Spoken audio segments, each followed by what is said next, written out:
গত 15.5 বছর এই জাতি জিম্মি দশায় ছিল। মানুষ খুন হয়েছে, গুম হয়েছে, মানুষের ইজ্জত নষ্ট হয়েছে, সম্পদ লুণ্ঠন হয়েছে, দেশের টাকা বিদেশে পাচার করা হয়েছে। কারা করেছে? আমার দেশের কৃষক শ্রমিক তারা করেছেন? করেছেন যারা উচ্চ তলায় থাকেন তারা, যাদেরকে মানুষ শাসক বানায়নি, নিজে নিজেই শাসক হয়েছিলেন তারা। আমি আর দামে মিলাইয়া যে সংসদ হয়েছিল সেই সংসদ, প্রত্যেক ইলেকশনের সময় ক্যান্ডিডেটদেরকে তাদের সম্পদের বিবরণ দিতে হয়। 14 সালে যে সম্পদ ছিল দেখা গেল 18 সালে এসে এটা 20 গুণ বেড়ে গেছে। আয়ের উৎস হইল মাছের চাষ, খোঁজ নিয়ে দেখা গেল কোথাও একটা পুকুরই নাই তার মাছের।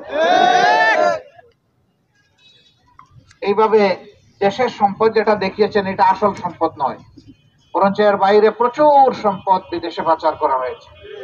26 লক্ষ কোটি টাকা বাংলাদেশ থেকে পাচার করা হয়েছে। প্রতি বছর প্রায় 2 লক্ষ কোটি টাকা, বাংলাদেশের বাজেটের বর্তমান বাজেটের 3 ভাগের 1 ভাগের চেয়ে বেশি, এক সময়কার বাজেটের সমান সেই টাকা বিদেশে পাচার করা হয়েছে। সামাজিক সুবিচার যখন থাকবে, ইসলামের ন্যায় বিচার যখন কায়েম হবে, তখন কেউ মানুষের সম্পদের উপর হাত দিতে গেলে তার কলজা থরথর করে কেঁপে উঠবে। নিশ্চয়ই আমাকে ভালোবেসে বা আমাদেরকে ভালোবেসে এসেছে।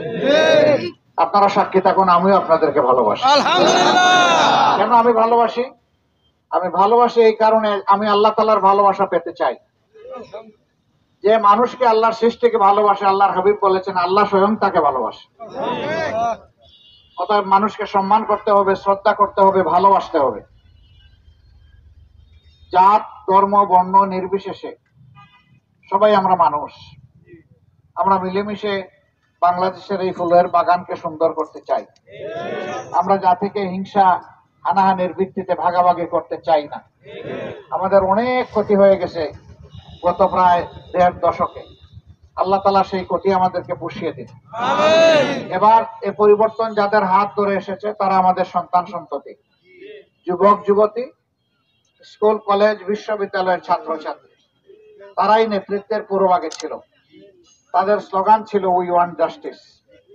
আমরা ন্যায় বিচার চাই, আমরা কোন ধরনের বৈষম্য চাই না। সেই বৈষম্যহীন বাংলাদেশ, দুর্নীতিমুক্ত বাংলাদেশ গড়তে হলে যে মানুষ নিজে দুর্নীতিমুক্ত তাকে দিয়ে করতে হবে। সেই মানুষটিকে জনগণকে খুঁজে বের করতে হবে।